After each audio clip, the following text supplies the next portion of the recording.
into a tropical depression, and that could happen tomorrow as it moves up the chain. So these showers will be spreading into the central Bahamas by tomorrow, as well as we go to our live weather radar. You can see those showers batch just to the east of the Turks and Caicos Islands. That will be moving over the Turks and Caicos Islands during the course of the night. And then we have another area that's moving into the Crooked Island and Ackless area. That too will spread right into Long Island and eventually into the Exumas during the course of the night and tomorrow morning. Carl? Thank you, Basil, and we encourage you to stay with ZNS News throughout the weekend for the very latest on the severe weather system. Turning now to other news here at 11, the Nassau Airport Development Company is forging ahead with plans for the construction of the much-talked-about airport hotel that has been years in the making. President and Chief Executive Officer Vernice Walking gave the Bahamas Hotel and Tourism Association an update during its virtual annual general meeting yesterday. The plan is to construct two small hotels with no more than 120 rooms each on the old terminal building site. Just this past week, September 15th, the RFP actually went out to the qualified proponents who responded to that expression of interest. So the work now begins in earnest for those proponents to put together their proposals, which we expect to have back by the end of the year, very early in 2026, so that we can select a developer for that hotel property. So you'll hear more about that in due course. This week's International Civil Aviation Organization, or ICAO, general meeting in Canada has been deemed a success, at least from Deputy Prime Minister and Minister of Tourism, Investments and Aviation, the Honourable Chester Cooper. The meeting, which brings together ministers, aviation authorities, stakeholders and partners, determines who will represent the region in aviation matters. It's also used to network. Well, we addressed the overflight fees matter with the Department of Transportation and the Secretary of Transport. We met with him directly. We met with the Secretary General of ICAO, the entity that sets the rules as it relates to charging overflight fees, cost relatedness, transparency, etc. And of course, we take the opportunity to meet with Qatar Civil Aviation Authority. We have 2 students there now studying to become commercial pilots. We are agitating for more students to join the program. We discuss collaboration and efforts as it relates to ongoing training and development of personnel in the Bahamas and Bahamas Air, and continued collaboration with Qatar Airways. We think that there are some positive follow-ups for the future. DPM Cooper says, as an archipelagic nation, it is critical to ensure the Bahamas has a safe and regulated aviation environment. This is why it is extremely important for us to enhance the industry. It helps us to enhance the work that Bahamas Air and other entrepreneurs in the airline business is doing. It helps us to increase airlift as we endeavor to do. If we're able to increase airlift, we increase stopover visitors, and therefore we improve overall spend in the economy. So all of this work hand in hand. There are linkages between all of the components, and it's important that we engage actively with best practice, with our stakeholders, with regulators and other governments to ensure that they understand that we are committed to best practice in the aviation industry. This is what we sought to do this week. Also making news here at 11, a 15,000 square foot facility to be constructed at the Defense Force's Coral Harbor base in a matter of weeks, one signaling the start of a process leading to the demolition of the old hotel structure, making way for a more modern and efficient military base. We get more now from our Felicity Darville. The Sandy Bottom Project, a multi-million-dollar initiative for the Royal Bahamas Defense Force, was launched in 2014, and Minister of National Security, the Honourable Wayne Monroe, said it is the PLP administration who is once again continuing the project. that will significantly augment the military capabilities of the Defense Force. The contract signing of the supply storage facility took place at the ministry's headquarters on Wednesday, with the principal of Pyramid Builders, Chris Harris, signing the $3.1 million contract. Here's Minister Monroe. Upon completion of this structure, all storage spaces currently housed in the unfinished hotel will be relocated to the purpose-built facility. This phase of development also includes the acquisition of a marine travel lift, which will provide the capacity to dry dock the Royal Bahamas Defense Force vessels, greatly enhancing the operational readiness and sustainability of the fleet. Commodore Floyd Moxey says that the hotel's implosion will significantly improve operations at the Defense Force base. Not giving us the kind of space and the results that we need. So once we implode that hotel, we would be able to use that space for additional office space and for additional workshop and maybe warehouse. And the second phase of the base development will do exactly that. The additional storage spaces and offices that are in that hotel, they will be removed to the parking lot area. There we would be removing the Clifford Stevella gym. We will be removing some other spaces in the warehouse, and then we will move to safely implode the hotel. With new facilities being constructed, a passing out parade of more than 100 Marines in less than a month, and a strong recruitment drive underway, the Royal Bahamas Defense Force is preparing for a new era in its development. For the Bahamas Tonight, I'm Felicity Davo. Thank you, Felicity. The Ministry of Agriculture and Marine Resources strengthening its deterrence methods in a bid to crack down on illegal fishing countrywide. Officials credit the success of a multi-agency covert operation called Red Dawn 2, which resulted in a vessel and its crew allegedly engaged in illegal fishing being seized in the Berry Islands. Wild law enforcement advisor Mike Senchi was part of the operation and indicated that illegal fishing has a significant impact on the domestic economy. There is an impact to Bahamian businesses. There's an impact to your natural resources, which are limited. And these freeloaders should not be coming here illegally, competing with Bahamian citizens and taking advantage, frankly, of your goodwill in this wonderful country. A watch list is being updated daily in collaboration with other agencies to keep track of persons convicted of illegal fishing in Bahamian waters.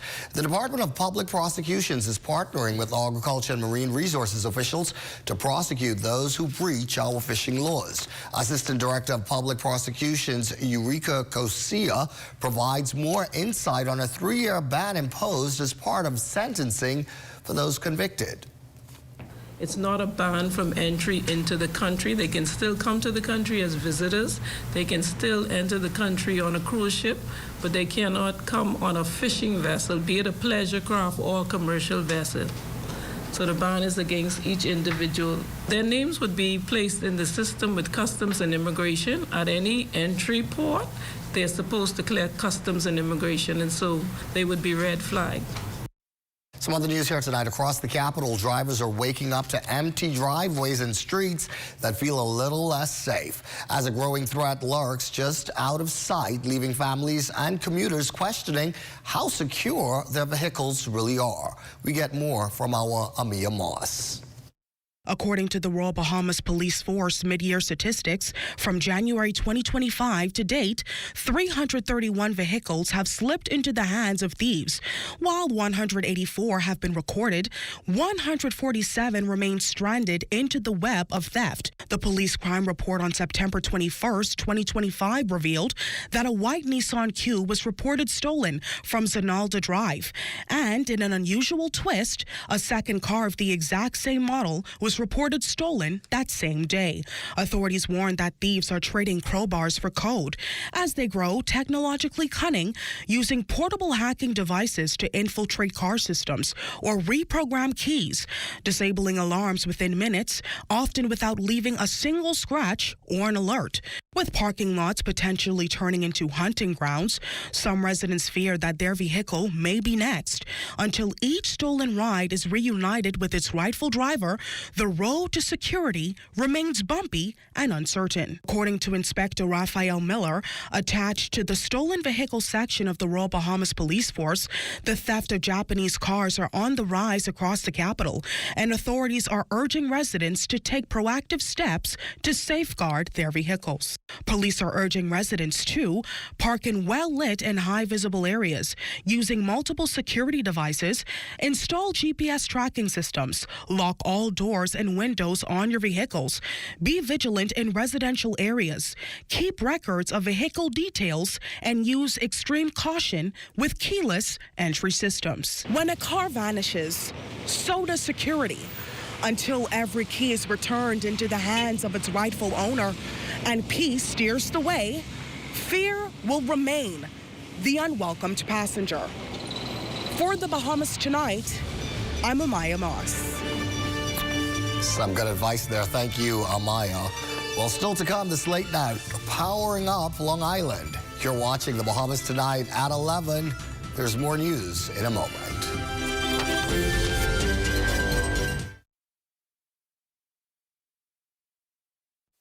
It has the looks, the style, the performance. Your new car is everything you always dreamed of. Now it's here. Commonwealth Bank was happy to help put you behind the wheel with a new car loan at a competitive rate and fast, friendly approval. It's a service that just comes naturally to us, just like how love of tradition comes naturally to you. Commonwealth Bank, leader in personal banking services. Like, what are you grabbing all these pizzas, boy? Hey, Marcos, boy. We have a special on all the large one-topping pizzas, boy. Pineapple. All. Barbecue. All. Hey, VAT included, boy. I need the $10 special plate. How many of them would you like? 20 in it. Thank you so much, man. $10, that's it. And Marcos got that deal, boy.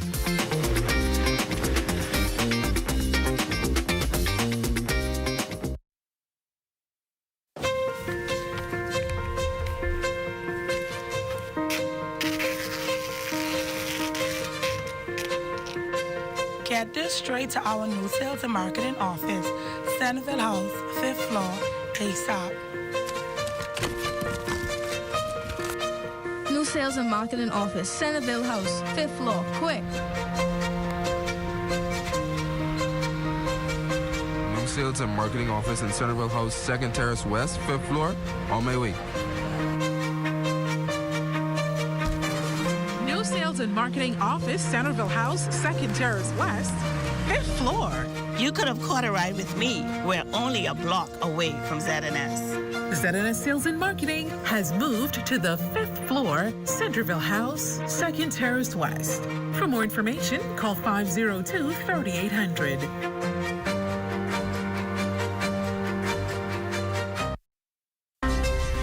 Tomorrow morning at 9, tune into the ZNS Network for Prime Minister the Honorable Philip Davis's contribution to the 80th UN General Assembly debate.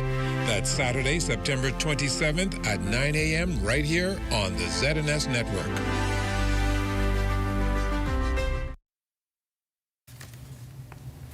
As we continue on this Friday night, consistent power supply on the way for Long Island.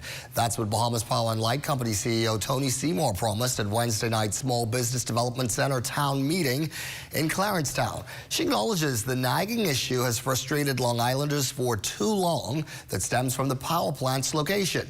You see, Family Island power stations are centrally located in order for residents to acquire adequate supply and quick restoration in the event of outages. However, Long Island's power station is not centralized, and a blackout leaves the north and south literally in the dark.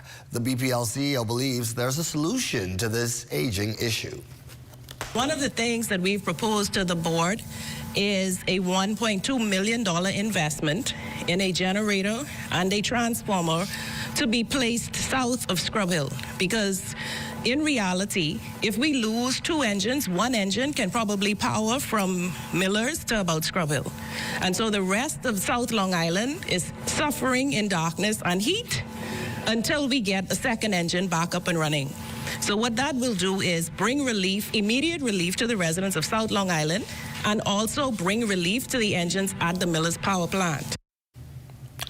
Seymour identified recent challenges experienced at the Long Island plant when 2 engines malfunctioned, but some repairs have been completed and testing, she says, is now underway. In addition to the $1.2 million investment in a new generator that's not going to be located at the Millers Power Plant, there is also a 5-megawatt solar installation as a part of the new energy era. All of the family islands are getting solar installations as well as battery energy storage systems as we transition to a cleaner, more environmentally friendly utility. Public Hospitals Authority officials acknowledging public complaints that ambulances that are being used to transport the elderly and dialysis patients to their appointments subsequently leaving a void in the number of ambulances available for emergency care. Managing Director Dr. Albinette Roll confirmed that steps have been taken to address this matter. There used to be times when it used to happen. We have trained persons who we've called transport officers who are using one of the vehicles that can no longer be used for emergent care because of various reasons, and they are now transporting patients. So sometimes you have that dialysis patient that really needs to move about, or sometimes you have that patient who just needs to leave, for example, the Sandilands Rehabilitation Center to come to PMH and backwards. So we've just completed that training. Now, Dr. Roll confirms transport officers are also being trained on the family islands. That's a part of the minister's plan, and the PHA, in collaboration and partnership, and along with the Academy and the director of the National Emergency, we are setting up a program right as we speak to train those transport persons. So 24 hours on several of the family islands. First, in a phased approach, you would have those persons until the minister is able to ensure that all of the islands are populated with emergency vehicles. So we are moving forward. A warning tonight from police to businesses not to allow students to hang out at their premises during school hours. Under the Education Act, school-age children are required to be in school between 9 a.m. to 3 p.m. The Ministry of Education has also launched a number of initiatives to monitor school attendance following an attendance crisis after school reopened back in 2022 following the COVID-19 pandemic. Assistant Commissioner of Police for School Policing and Public Safety, Dr. Jaswal Hanna, is urging businesses to partner with the police to ensure that students don't skip school. What we see happening is after school, a lot of these kids like to go to the local fast food restaurants and congregate there. I know them all at Marathon. They work with us. They're one of our partners. They have a policy where school students in uniform must be accompanied by a parent or responsible guardian. So we want to encourage other business establishments to adopt that same policy, because if you allow school students to congregate there, you may be putting your business at risk. The Bahamas Tonight on 11 turns to sports this late night Friday. Amajal Knowles is here with a preview. It was a do-or-die Game 5 in the Bahamas Government League playoffs. Details of that story and more coming up in sports.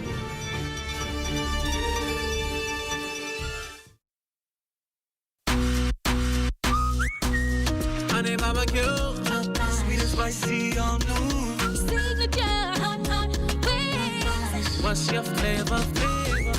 Roasted garlic parmesan, tastes so good, chicken. Those pepper wings. Now available at Popeyes in Nassau.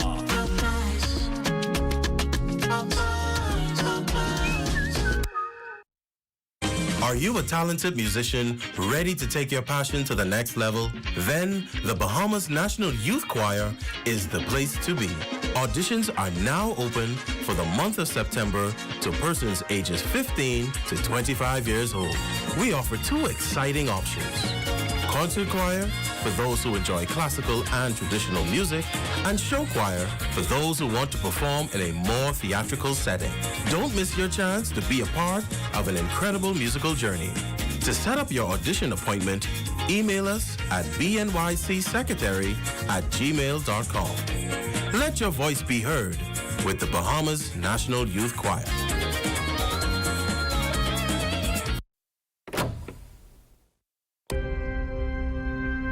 You're probably wondering what I'm doing here sitting in our amazing studio. Well, I'm preparing for my new show coming this fall. In Depth with Mukesh Lapinder is a Sunday magazine style show with timely investigations and deep explorations into the country's ills and triumphs. So join me on Sundays at 10 a.m. this fall for long-form and engaging conversations. And remember, only the sun covers the Bahamas better.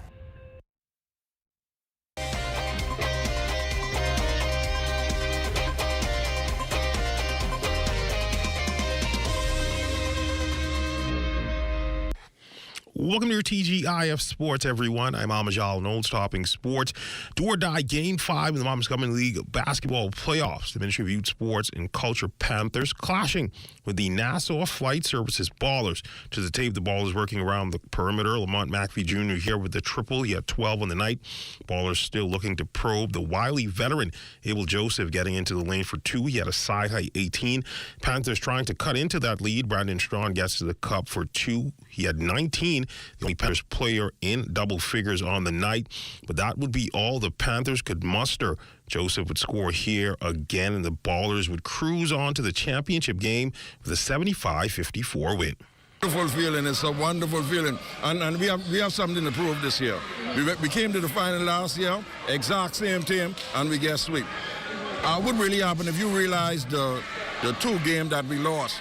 We wasn't actually playing Ballers defense. We came back, we played our defense, and the players took what they gave us, and they gave us a whole lot. So we took it. We have the thought fact that, listen, we're not in hasten, and they're running behind us. So we don't have to rush it, then rush. So we just take our time, and through smart playing, good plays, solid defense, we were able to do it. Awaiting them in the championship series, the Police Crime Stoppers, a rematch of last year's finals. For head coach Vernon Stubbs, the Stoppers are certainly ready. Well, like always, defense. Defense wins the game. And now, what's the mentality leading into game 1? How is your team now being prepared? Well, we're being prepared, like just camaraderie, playing together, teamwork, movement of the ball, and also just having each other backs. That's basically it. From the NBA, news out of Philadelphia yesterday, perhaps changing the course of the season for Bahamian NBA rookie guard VJ Edgecombe, as it was revealed that Sixers starting guard Jared McCain will miss some time with a UCL injury. Many wondered what Edgecombe's role would be heading into the season, and fate may have provided an answer. With other Sixers guard Quentin Grimes unsigned and McCain sidelined, Edgecombe is now projected to be the Sixers starting shooting guard. This unforeseen opportunity could supercharge his development, depending on how much time McCain will miss. Now playing alongside the gravity of Joel Embiid, Tyrese Maxey, and Paul George will open up the floor in ways incomparable to his Baylor tenure, with more space to operate. His athleticism and defensive playmaking are a perfect complement to Philadelphia's core, and he can prove why he was drafted with a top 5 pick. From the water, the Bahamas Dragon Boat Federation hosting global leaders of the sport in an effort to explore pathways for growth. Over the past week, the BDBF proudly welcomed Mr. Claudio Shermy, the president of the International Dragon Boat Federation, and Ms. Mary Gibson, the global president of the International Breast Cancer Paddlers Commission. During their visit, the leaders engaged in high-level discussions with the Minister of Youth, Sports and Culture, Yoma Mario Boleg, as well as several other stakeholders. Those engagements marked an important step in the Federation's mission to establish the Bahamas as a central hub for international dragon boat events in the Americas. Dragon boating is one of the fastest-growing water sports in the world, blending athletic excellence with cultural heritage and community participation. And that's been your TGI of Sports, everyone. I'm Amajal Knowles. Enjoy your weekend.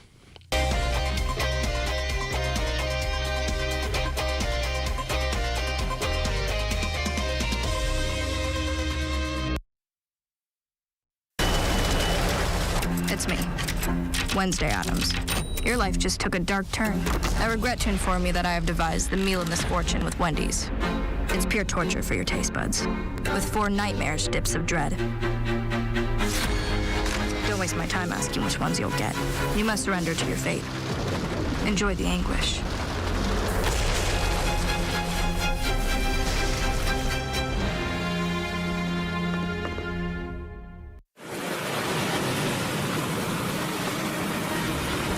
Crystal clear waters, endless pink sand beaches, and the heartbeat of Bahamian culture. This October, all eyes will turn to beautiful Harbor Island as the sail rides for the North Eleuthera Regatta. And when it comes to covering the excitement, no other station captures it better than ZNS. The North Eleuthera Regatta, yes, it's back after some years. Make plans to be there October 8th through the 13th. The North Eleuthera Regatta under the theme, Regatta, the return, then and now.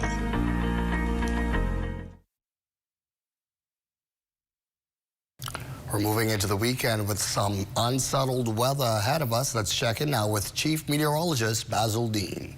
Thank you, Coble. The tropics remain busy. We have Humberto, which is now a major hurricane, packing winds of 115 miles per hour. Humberto is moving towards the west-northwest at 5 miles per hour, and that will continue to track towards the northwest. Now, this track will keep it well to the east of the Bahamas, passing to the west of Bermuda sometime on Tuesday night. Now, as we go to our tropical wave, which has now formed into an area of low pressure over the southeast Bahamas, that low will push towards the north, and the Hurricane Center giving it a 90% chance of becoming a tropical depression, and that could happen sometime tomorrow as it treks up the chain of islands. But those that tropical wave will generate some flooding rain, strong gusty winds, and rough seas over the next several days. So we're asking residents throughout the island chain to remain indoors during those heavy showers and thunderstorms, and boaters to stay in port throughout the weekend.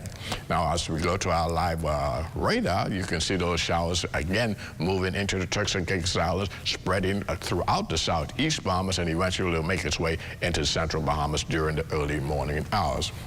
Temperatures around the islands: Marsh, Abaco, 89 degrees. Green Toll Key at 87. 87 also in Freeport, Grand Bahama. In the Berry Islands, we have a temperature there of 88. Alistown, Bimini, 87. 86 in Harbor Island. Rock Sound, Eleuthera, 88 degrees. 89 in Otterstown, Cat Island. Black Point, Exuma, Kemp Space, St. Andros, 88. Fresh Creek, Central Andros at 86 degrees. And then we pick up another 88 in Georgetown, Exuma. Rum Key and San Salvador, 89 degrees, 88 in Crooked Island, Clarence, Sounding Island, and Rygat Island. Ackles, 84, Betsy Bay, Maguana, 84, Matthew, Taninago, 81, and the Turks and Caicos Islands at 81 degrees. And your forecast tonight, we're looking at mostly cloudy, warm and humid with a couple of thunderstorms. They will develop late during the nighttime hours, 79 degrees for your low temperature. And tomorrow, partial sunshine with a couple of showers and the thunderstorms, particularly as we head into the afternoon hours, and those winds will continue to increase, so we'll see some breezy conditions as well with a high temperature of 86 degrees. Now, your extended weather forecast, there will be pockets of showers and thunderstorms right through Sunday, but by Sunday night, things are going to start clearing up, and by Monday, watch here, mostly sunny conditions, very warm temperatures back into the 90s as we head into the early part of next week, but those nighttime temperatures will once again remain in the upper 70s. Covel. Thank you, Basil, and thank you for being with us. That is our broadcast this Friday for this week. I'm Corbell Pyfrom, and for all of us, take care, be well, and remember, we will be looking to see you again right back here on Monday. Good night and have a good weekend.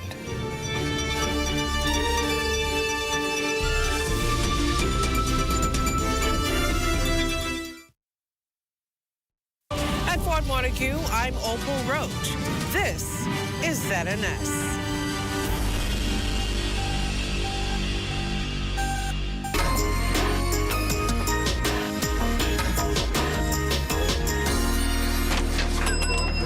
Ring my bell.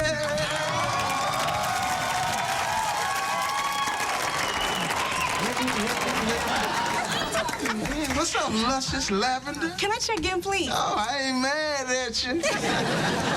Oh, man, I did not know that angels could fly so low. Are you here for the wedding? I guess you could say that. Mm-hmm. Fancy? Janine? Hey, girl. Oh, girl. Look at you. Oh, law school sure did you justice. You look great. Oh, I see. Law school. I see. All right, Susan Shapiro. Bonnie Cochran in the house.